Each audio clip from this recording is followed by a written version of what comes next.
بسم اللہ الرحمن الرحیم۔ السلام علیکم ورحمۃ اللہ وبرکاتہ۔ غزوہ احزاب۔ غزوہ احد کے بعد کے 2 سال کے عرصہ میں تشویش اور خوف کی حالت رہی، جو غزوہ خندق کے موقع پر اپنے نقطہ عروج کو پہنچی۔ رمضان المبارک 2 ہجری میں غزوہ بدر ہوا، پھر شوال 3 ہجری میں معرکہ احد پیش آیا۔ ذی القعدہ 5 ہجری میں یعنی 2 سال اور 1 ماہ بعد اب قریش اور دیگر قبائل جن میں یہود بھی شامل تھے متحد ہو کر مدینہ پر حملہ آور ہوئے۔ عرب میں اس سے پہلے کبھی اتنا بڑا لشکر جمع نہیں ہوا تھا۔ 12,000 کا لشکر مدینہ پر چڑھائی کے لیے جمع ہو گیا۔ جنوب سے قریش آ گئے، مشرقی جانب سے کئی قبائل آ گئے جن میں بنو فرازہ اور بنو غطفان بھی تھے، جو نجد کے علاقے کے بڑے جنگجو اور ہونہار قبیلے تھے۔ شمال سے وہ یہودی قبائل ہمراہ آور ہو گئے جو خیبر میں آباد تھے۔ اس طرح ان قبائل نے مدینہ کو گھیرے میں لے لیا۔ اس کا نقشہ سورہ احزاب میں کھینچا گیا ہے۔ اس سورہ مبارکہ میں غزوہ احزاب کا ذکر پورے 2 رکوعوں پر پھیلا ہوا ہے۔ مدینہ پر جلگار کا نقشہ۔ کفار و مشرکین کی ہمہ جہت جلگار اور کمزور ایمان والوں اور منافقین کے خوف و بے اطمینانی کا نقشہ سورہ احزاب میں بائیں الفاظ کھینچا گیا ہے۔ اذ جاؤکم من فوقکم ومن اسفل منکم۔ یاد کرو جب لشکر آ گئے تھے تم پر، تمہارے اوپر سے بھی اور تمہارے نیچے سے بھی۔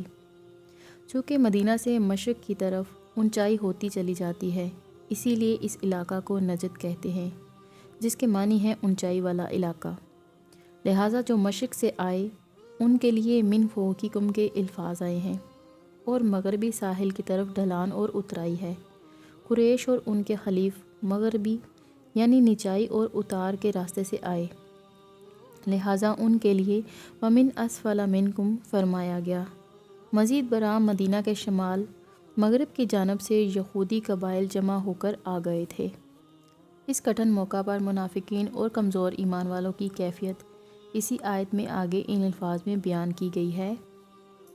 اور یاد کرو جب آنکھیں وحشت و حیرت سے پھیرنے لگے اور خوف و ہراس سے دلوں کا یہ حال تھا کہ وہ گویا گلوں میں آ اٹکے ہیں، اور تم اللہ کے بارے میں طرح طرح کی بدگمانیاں کرنے لگے۔ یہ تبصرہ ہے اللہ کی طرف سے مسلمانوں کے اس امتحان پر جو غزوہ احزاب کی صورت میں اپنے نقطہ عروج کو پہنچ گیا تھا۔ راکم کی رائے ہے کہ ذاتی طور پر نبی اکرم صلی اللہ علیہ وسلم پر سب سے سخت دن یوم طائف گزرا ہے، اور مسلمانوں پر بحیثیت جماعت سب سے سخت اور شدید ایام غزوہ احزاب کے گزرے ہیں۔ غزوہ احد کے موقع پر 300 افراد تو بطور منافقین منظر عام پر آ چکے تھے۔ اب غزوہ احزاب تک ان کی تعداد کتنی ہو گئی، واللہ عالم۔ بہرحال قرآن مجید سے اندازہ ہوتا ہے غزوہ احزاب کے موقع پر ان کی متدبہ تعداد موجود تھی۔ ان کے دل ہمارے محاورہ کے مطابق بلیوں اچھل رہے تھے، اور ان کو ہر چہرہ طرف موت نظر آ رہی تھی، اور بظاہر احوال بچنے کی کوئی شکل سامنے نہیں تھی۔ یہاں ڈاکٹر صاحب اپنی رائے کا اظہار کرتے ہیں کہ میں جب بھی غزوہ احزاب کا ذکر کرتا ہوں تو جناب نعیم صدیقی کا یہ شعر بے ساختہ یاد آ جاتا ہے۔ اے آندھیوں سنبھل کے چلو اس دیار میں، امید کے چراغ جلائے ہوئے ہیں ہم۔ ہدایت کا ایک چراغ تھا جو مدینہ میں روشن تھا، اور اس کو بجھانے کے لیے اتنی بڑی بڑی آندھیاں آ رہی تھی کہ الایمان الحفیظ۔ منافقین کی کیفیت۔ امتحان یقیناً شدید تھا۔ نتیجتاً منافقین کے دلوں میں جو خبث، نجاست اور گندگی تھی وہ اس ابتلاء و آزمائش کو دیکھ کر ان کی زبانوں پر آ گئی، جس کا ذکر قرآن حکیم نے ان الفاظ میں کیا ہے۔ وَإِذْ يَقُولُ الْمُنَافِقُونَ وَالَّذِينَ فِي قُلُوبِهِمْ مَرَضٌ مَا وَعَدَنَا اللَّهُ وَرَسُولُهُ إِلَّا غُرُورٌ۔ سورہ احزاب آیت نمبر 12۔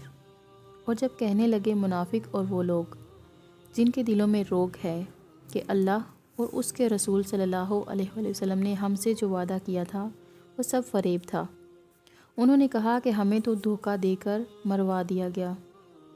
ہم سے تو کہا گیا تھا کہ کیسر و کسرا کی سلطنتیں تمہارے قدموں میں ہوں گی، جبکہ اس وقت حالات یہ ہیں کہ ہم رفع حاجت کے لیے بھی باہر نہیں جا سکتے، کھانے کو کچھ نہیں، ہمارے باغات حملہ آوروں نے اجاڑ دیے، چاروں طرف سے محاصرہ ہے، اندر کوئی چیز نہیں، فاقوں پر فاقے آ رہے ہیں، غضب کی سردی نے الگ زندگی اجیرن کر رکھی ہے۔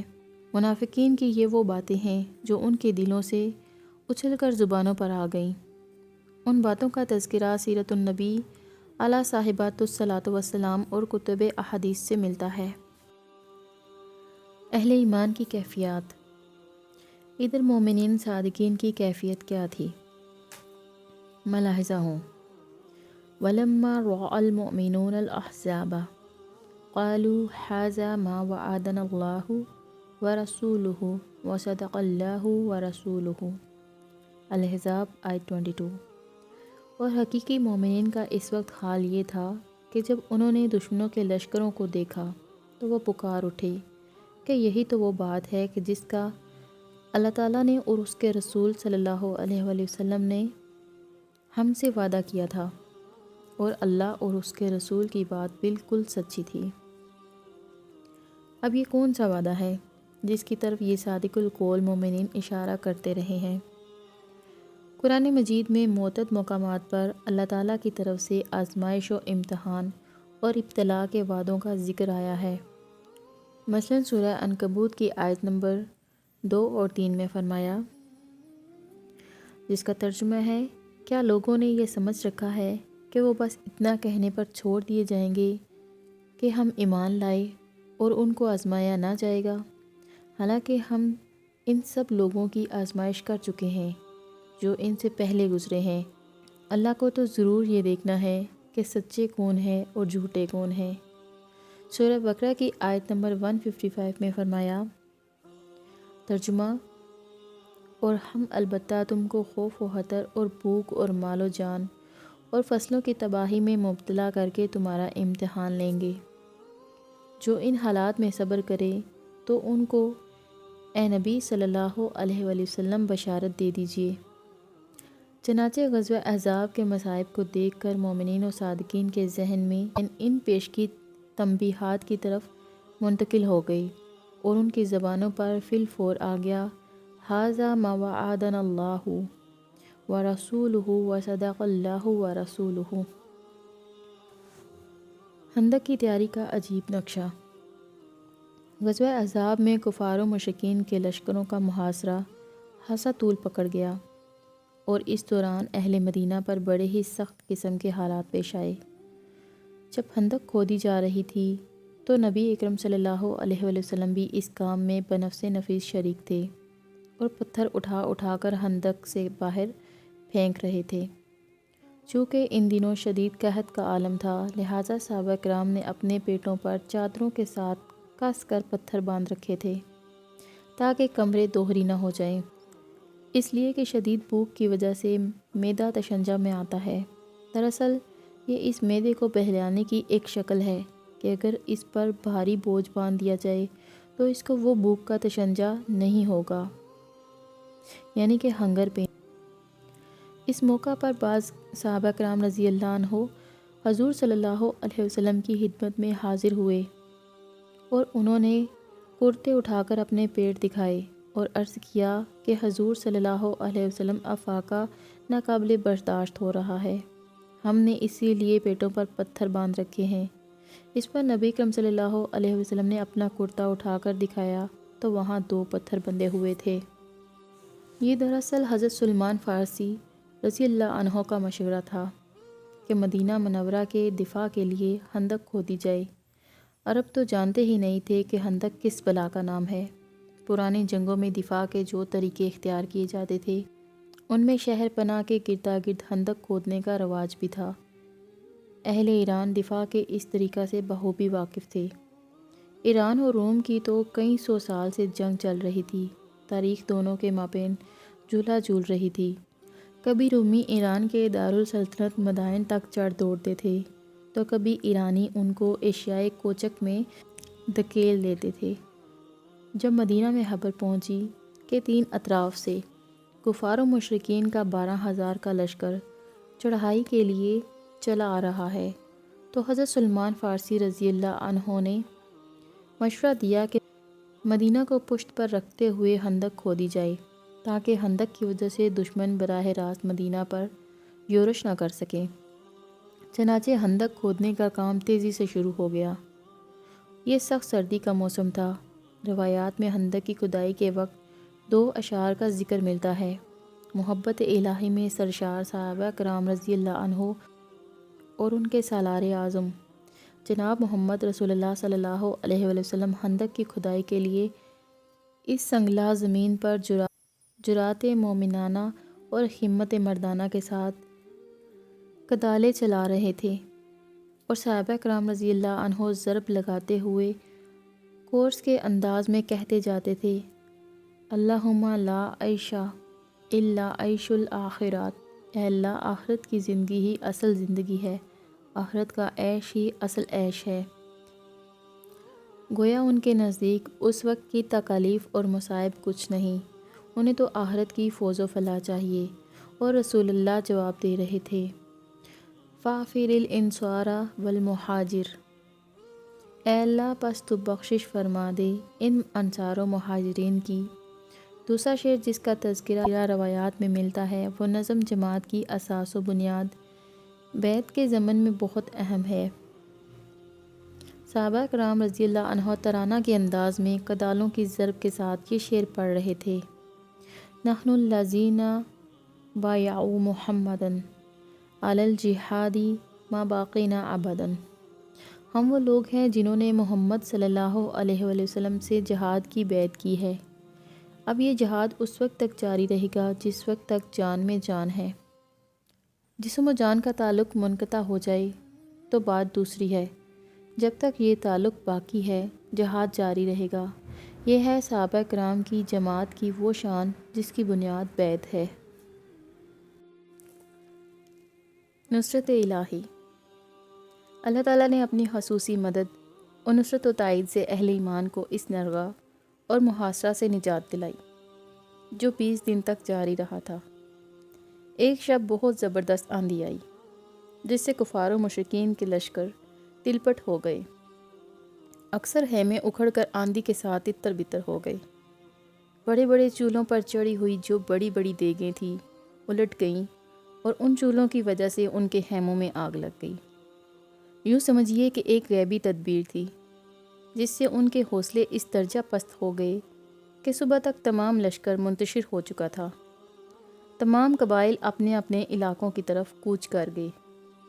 اسی کا تذکرہ ہے سورہ احزاب کی آیت نمبر 9 میں۔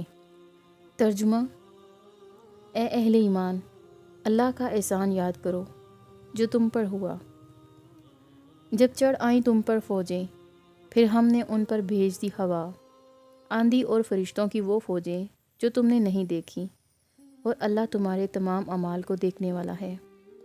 نبی اکرم صلی اللہ علیہ وسلم نے چند اور تدابیر بھی اختیار فرمائی تھی، لیکن ان کی تفصیل میں جانے کا یہ موقع نہیں۔ ایسے محسوس ہوتا ہے کہ اس غزوہ احزاب کے ذریعہ سے اللہ تعالیٰ کو اہل ایمان کا امتحان لینا اور دودھ کا دودھ اور پانی کا پانی کر دینا مقصود تھا،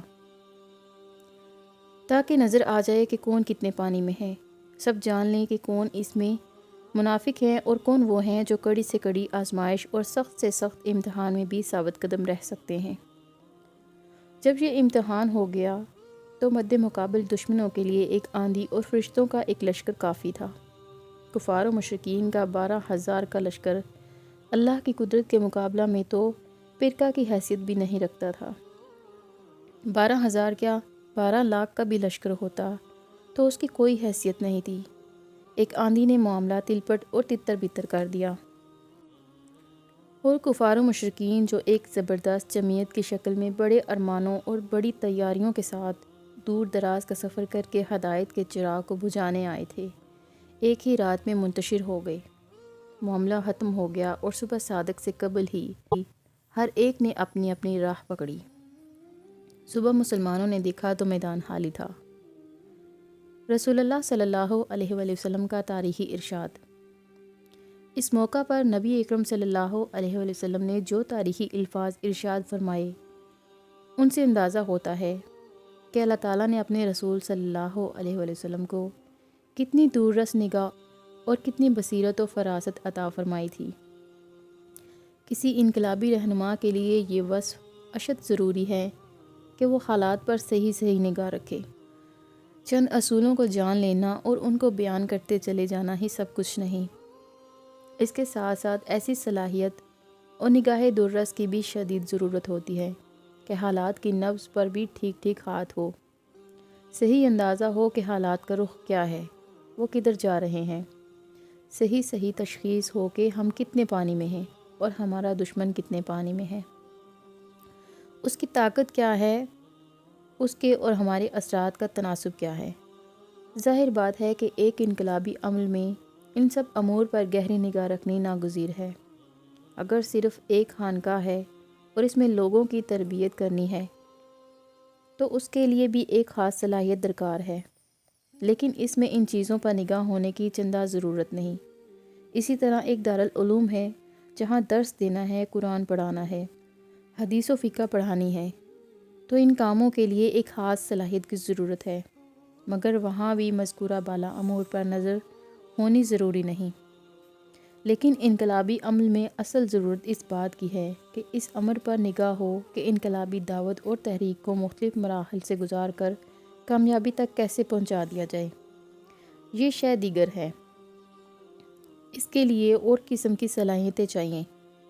اس کی ایک عظیم مثال ہے جو غزوہ احزاب کے متسلسل بعد سیرت مطہرہ میں نظر آتی ہے۔ غزوہ احزاب کے موقع پر، جس کا دوسرا نام غزوہ خندق بھی ہے، اگرچہ قریش 12,000 کا لشکر لے کر آئے تھے اور عرب کی حد تک اس وقت تک کی تاریخ میں اتنا بڑا لشکر پہلی بار جمع ہوا تھا، لیکن اب جو یہ لشکر منتشر ہوا اور بھیڑ چھٹی تو رسول اللہ صلی اللہ علیہ وآلہ وسلم نے صحابہ کرام کو ان الفاظ میں خوشخبری سنا دی: لن تغزوکم قریش بعد عامکم ھذا ولکنکم تغزونہم۔ اس سال کے بعد اب قریش تم پر حملہ آور نہیں ہو سکتے، بلکہ اب تم ان پر چڑھائی کرو گے۔ یہاں ڈاکٹر صاحب کہتے ہیں کہ میرے نزدیک سورہ صف بھی اسی موقع پر نازل ہوئی ہے، جس میں یہ آیت مبارکہ موجود ہے: وَأُخْرَىٰ تُحِبُّونَهَا نَصْرٌ مِّنَ اللَّهِ وَفَتْحٌ قَرِیبٌ وَبَشِّرِ الْمُؤْمِنِینَ۔ اور اے مسلمانوں، ایک دوسری چیز جو تمہیں محبوب ہے، یعنی اللہ کی مدد، تو وہ آیا ہی چاہتی ہے، اور اب فتح دور نہیں، تمہارے قدموں کو چومنے والی ہے۔ اور اے نبی صلی اللہ علیہ وآلہ وسلم، اہل ایمان کو بشارت سنا دیجئے۔ رسول اللہ صلی اللہ علیہ وآلہ وسلم نے جو یہ الفاظ فرمائے: لن تغزوکم قریش بعد عامکم ھذا ولکنکم تغزونہم، تو راکم کے نزدیک یہ الفاظ حضور صلی اللہ علیہ وآلہ وسلم نے سورہ صف کے اس حکم وبشر المؤمنین کے امتثال امر میں فرمائے تھے۔ واللہ عالم۔ رسول اللہ صلی اللہ علیہ وآلہ وسلم کو بخوبی اندازہ تھا کہ قریش نے کتنی محنتوں اور کوششوں سے اس عظیم لشکر کی تیاری کی ہوگی اور اپنے حلیف قبائل کو اپنا ساتھ دینے پر آمادہ کیا ہوگا۔ بنو غطفان، بنو فرازہ اور خیبر کے یہود کے قبائل کو آمادہ کرنے کے لیے کتنی سفارتیں بھیجی ہوں گی، کتنی خط و کتابت کی ہوگی، اور اس کام کے لیے پیامبری کے سلسلہ میں کتنے سوار دوڑائے ہوں گے۔ یہ سارے پاپڑ بیل کر قریش نے اتنی طاقت جمع کی تھی اور اسے لے کر وہ مدینہ پر چڑھ دوڑے تھے، لیکن نتیجہ کیا نکلا؟ یہ کہ بے نیل مرام واپس جانا پڑا۔ ساری محنتیں اور کوششیں اکارت گئیں۔ اتنی بڑی جمعیت، لیکن قدرت الہی کے سامنے اس کی حیثیت کیا تھی؟ اللہ تعالیٰ نے ایک آندھی بھیج دی اور ان کے تمام ارمان ملیہ میٹ ہو گئے۔ حضور صلی اللہ علیہ وآلہ وسلم کو اندازہ تھا کہ اس ہزیمت سے قریش کے حوصلے اس قدر پست ہو گئے کہ اب قریش یہ جرات نہیں کر سکتے کہ مدینہ پر دوبارہ حملہ کرنے کے متعلق سوچے۔ لہٰذا حضور صلی اللہ علیہ وآلہ وسلم نے اہل ایمان کو بشارت سنا دی کہ اس سال کے بعد اب قریش تم پر حملہ نہیں کر سکتے، بلکہ اب تم چڑھائی کر کے جاؤ گے۔ اب پیش قدمی تمہاری طرف سے ہوگی، اب جنگ کے لیے اقدام ہماری طرف سے ہوگا، جو اب تک قریش کے ہاتھ میں تھا۔ السلام علیکم ورحمۃ اللہ وبرکاتہ۔